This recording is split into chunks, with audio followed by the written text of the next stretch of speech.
Vice ganda, kaagad sumabak sa panibagong shooting sa Pinas matapos makauwi galing Taiwan.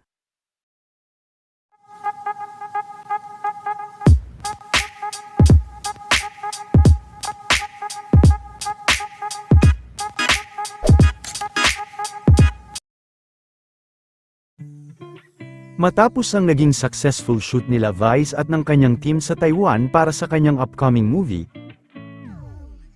ay nakabalik na nga sila sa Pilipinas, at sa kanyang pagbalik, ay talagang wala ngang pahi-pahinga kay Vice, at kaagad din itong sumabak sa panibagong shooting ngayong hapon. Hindi naman naka-live sa Showtime kanina at ilan din sa mga host ng Showtime ay kasalukuyan pa rin na mga nakabakasyon.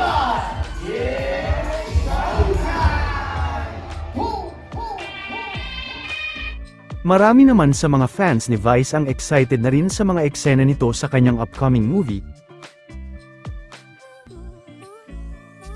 Samantala sa latest episode ng Showtime ay marami naman ang natuwa dahil kabilang si Mr. Ion Perez sa mga naging host kanina.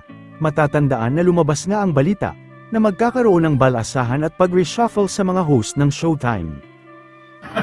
Menudo? Menudo? Oo. Sino yun? Kawin na pritada.